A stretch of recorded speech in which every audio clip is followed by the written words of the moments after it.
Hey guys, what's up? Welcome to week 6 of Business Basics. Today we are going to take a look at the basics of branding. This is kind of one of the most fun parts of business, getting it going, getting that brand looking right. Because, a strong brand is what really can set you apart from the competition and help you to create a lasting impression on your customers. Before we get started though, don't forget to post any questions you've got in the forums. The more you participate in the discussion forums, the more people can get the right answers, the more friends you make, and the better experience you have in this group. I built it for you guys. I built it so I can have a positive impact on the entrepreneur world, which I love so much. I give away this content, I give away these lessons, and then I sell the accountability, the implementation, the focus, and the coaching around building businesses. So all of this stuff is completely free. If you need a little more help, if you want to step it up a notch, we have a mastermind available. You can book a 15-minute call by clicking any of the links all around the school group. All right, let's dive into branding. What is branding? Well, let me pull up the notes so you guys can look and follow along. All right, I'm going to go down to this corner. All right, there we go. Move across. Okie dokie. Branding. Oh, sorry. Branding. What is branding? It says branding is more than a logo or a tagline, although logos and taglines are hugely important. Branding is kind of like the overall perception that people have about your business. It ties into your identity. It ties into the promises you make to your customer. Maybe it hints towards looking at your values. Maybe there's a hint towards your vision, the way you communicate, all that kind of stuff. And so branding really is like the first impression that everybody has of your business. And it's also the lasting impression that everybody has of your business. I mean, look at the branding here for school on my slide here. It looks like the letters you get off the fridge. It immediately makes you think about being a child, and it immediately invokes that, hey, we're here to learn some stuff, but it's going to be relatively painless. It's going to be relatively easy. You see how that messaging looks just inside one word, the way they've achieved that just by using the fonts and the colors. So having a strong brand can really, really help your business, especially in the days that when you're getting started, because again, it is what people see first, and it's how they perceive you. It's how you make them feel with that brand. So there are several elements that go into building a strong brand. The first off is the logo, which is just it's the visual representation of your brand. I mean, if you look at mine with the N right there in business surgeon, it's on my t-shirt there, so you can see that. That's what we carry around. That's the branded N. It's the heartbeat line. It's what it is. And then we have, the big block letters. It makes it fairly obvious what it is we do. But look at Nike with their swoosh.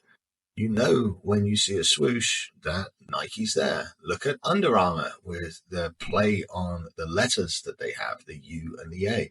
Like any kind of logo is the representation of your brand. So when you're designing it, honestly, hire an expert. Jesus. So much stuff revolves around the brand. It's the first impression. This is it. And in an age where attention is at a premium and people have the attention span of goldfishes, really think about the logo that you're putting in front of your brand, because it carries so much weight in deciding whether that customer is going to interact with you or not. So you're going to want a strong logo. And again, highly recommend consulting with a graphic designer. Minimum pricing on logos should be, honestly, if you're hiring someone with the right level of experience, you should be looking to spend between $500 and $1,000 on a properly done logo.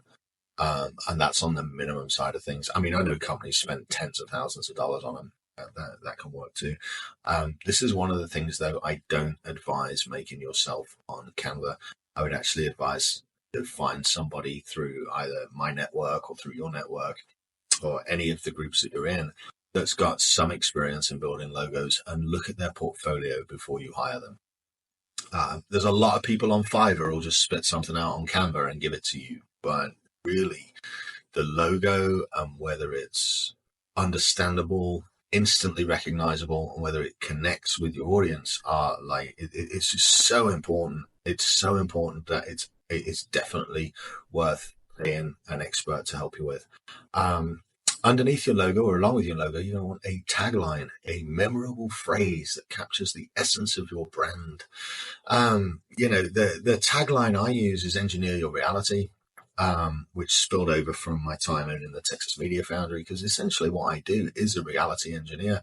I sit with business owners and, I thought my job was going to be building systems and helping people to build companies. But the bigger part of my job is actually, it's helping people with focus and discipline and goal setting and self-accountability and understanding where they want to go and showing them how to get there. Anybody can go read about logos, brands and fonts and stuff on the internet, but so few people actually have the discipline to execute and follow through. So I thought I'd be a business surgeon, but I'm more a small business owner surgeon. So I keep the tagline, engineer your reality, because that's in essence what I am. I take the reality of business owners and I teach them how to create the reality they want using the business they have. But like Nike's tagline, just do it. Like, how small and simple is that? 3 words. Engineer your reality. 3 words. Short, simple, sweet. But it's memorable and it immediately triggers you like, oh, that's what that is. And so the idea behind the brand and the logo and the tagline is to make people aware of and remember you and remember your company. And then you're at the forefront of their mind when it comes to making a buying decision. Can't stress the next one enough is the colors and the fonts that you use. As you start to grow and hire people to build websites for you and hire people to make content for you and everything else, you will have a branding guidelines PDF that includes the names of all the fonts you use, the names of the colors you use, the sizing, the spacing, everything going into the guideline PDFs. We have specific colors of red that we use. I have a specific color of maroon that I use. I have a specific shade of blue that I use. You'll notice that all through these courses, if you look behind me up here, there, see, the red for the cross is a specific red. The red for the N is a specific red, and everything carries through. So it's very important that you have consistency in the colors and the fonts that you use, so that when people see it, they recognize it immediately. Oh, that's Small Business Surgeon. Oh, that's so-and-so's brand. It's instantly recognizable. I like First Form and their branding, the 1 and the P together in the logo. I think that's a wonderful logo that they've got. So you should definitely be aware that the logo, the tagline, and the consistent use of colors is what's going to make it more recognizable. So then you've got your voice and the tone, which is the way you communicate with your audience. Is there anything to do with the messaging that you're putting out that you want to say in a certain way? And that ties into your brand story. So the tone of voice that you use and the words you use and the content you put out, that's going back to the market research chapter from the other week. That's who are we talking to? What kind of message are we trying to get across? Okay, so how do I fit that into the tone of the brand? How does my social media content use that specific voicing to appeal to the people that I'm looking to engage? Right? So you can set a tone for your brand, whereas whenever I'm on this microphone and I'm playing the role of the small business surgeon, I speak in such a way because I'm trying to engage such a reaction from such an audience. Yeah. And so really think about that as you're putting your brand together. Go back to your market research and think about who you are talking to. And then you're going to want a brand story. This is what's going to go on the about page of your website. It's the narrative that is essentially going to tell your brand story, the history, how it came about, and more importantly, where it's going. What's the mission of your brand? What core values does your brand hold? And why the people should do business with you? So let's go back over this real quick and just take a better look here. All right. So the logo should be simple. It should be memorable. And if you can, try to make it reflective of what your business stands for. And these are things to take into the discussion with the graphic artist that's going to help you design your logo. Please don't do your own. You might save money initially, but I assure you it will cost you more in the long run. The things you don't know about logos, eyes, spacing, and the way people are drawn to specific shapes, like go with a logo guy. Go hire one. The tagline, if you can get a great tagline in there underneath the logo or alongside it, that helps it to become more memorable. Think of like Apple, think different. Right? Try to encapsulate your brand's ethos. Mine, engineer your reality. That's what we do. I take business owners, cut open their business, we turn a few wrenches, we sew it back up again, and we engineer their daily reality, and we help their companies to grow in a way that they've imagined from their mind, that we take from their mind, we put it down on paper, we break it down into executable steps. All that stuff, engineer your reality. Okay. Make sure that you've got colors that match what it is you do. Colors and fonts are super important. Keep it simple. I don't want to see anybody using Comic Sans. Like, that one should have been left in 1996, and yet it still permeates around certain facilities today. Don't use Comic Sans, right? Are the colors and the fonts that you're using clear, simple, easy to understand? And do they invoke the right emotions that you're looking for? Make sure those colors are consistent across all your materials. Every time anybody sees your company name, they should see your brand. They should instantly recognize it. How are you going to sound to your audience? Are you going to come across formal? Are you going to come across casual? Sometimes I'll wear a suit. Sometimes I'll wear a button down. Sometimes I'll wear a hoodie. But for the small business surgeon brand, it's more of a V-neck shirt and a hoodie and a casual conversation, because I want you guys to know that entrepreneurship and business ownership is a very, very human thing. And I think far too many people worry about, do I look professional, as opposed to, do I have all my shit in order? And if you've got everything in order, then you can go start looking professional. And so I'm trying to appeal to business owners that are in the fight, and I want to come across as one of them that's gotten out and help them.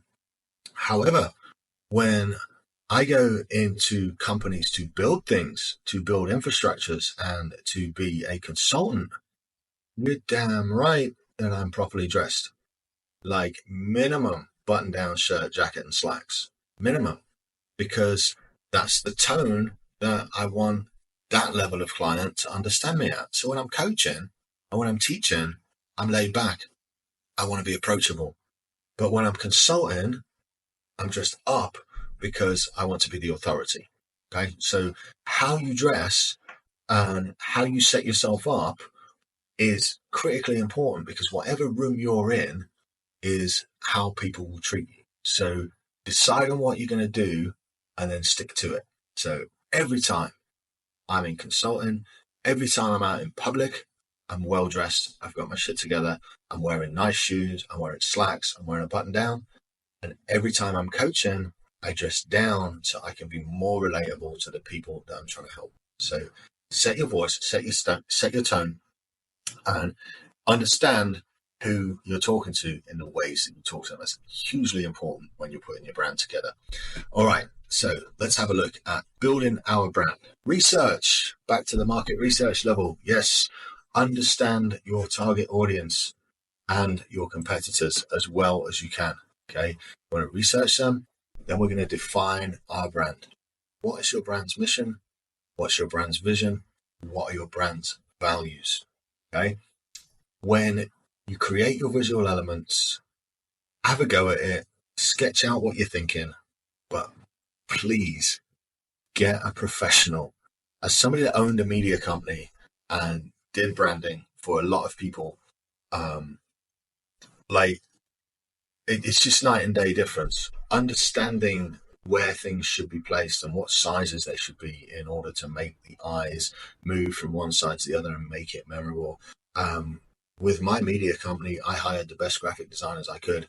And, our minimum on a logo was $500. And honestly, we probably lost money doing $500 logos because the graphic designers were so adamant about how they had to be. But please, it will save you money in the long run to go with a graphic designer initially, because if you don't, then as your company grows, 6 months or a year down the line, you're going to have to spend a bunch of money rebranding because you won't like the original brand anymore. So getting somebody there to help create the visual elements is huge. And then over time, you're going to develop your voice. You're going to decide how you will best communicate with your audience. Again, I've got two audiences. I've got a down-to-earth audience of clients that I coach, and then I've got an upscale audience of businesses that I serve. And so I've got two different voices that I use for the brand. And then you want to be consistent. Whatever it is you do, make sure that logo, make sure that brand, make sure that tagline appears everywhere that you appear. Make sure it's on all your social medias, make sure it's in all your emails, make sure it's in all your marketing materials. But consistency at this really is key, because doing it for 3 months, nobody's going to recognize you. But doing it for 3 years, staying consistent for 3 years, having the same brand for 3 years, the same message for 3 years, people will recognize you, and they'll recognize you for what you are. And if you're the best business operator possible, they'll recognize you for that, and they'll keep being customers. So be consistent. You should be instantly recognizable, and make every interaction that you have with a customer, make it reinforce your brand identity. So if your core values are like mine, and they are, we show up on time every time, and we do what we say we're going to do, then be sure when you represent your brand that you show up on time and you deliver what you say you're going to deliver. All right, that is the basics of branding. Of course, I could spend fucking days talking about it. I could spend all the time in the world on branding. Most of the stuff in the Business Builders course is just overview stuff. Like we could spend weeks on sales, marketing, and market research, but I am wanting to move you all along. If you've got any questions about this week's topic, please post in the forums. The more you interact in there, the more you engage in the group, the more relationships you build, the more friends you make, the more conversations you have, and ultimately the more business you'll do. Don't forget, we have a weekly Q&A session where I jump on live and answer as many questions as possible. So sign up for that, and that'll do it for this week. All right, that was Branding Basics. Go do your homework, get to work, and post your results in the group. I'll see you in the next video.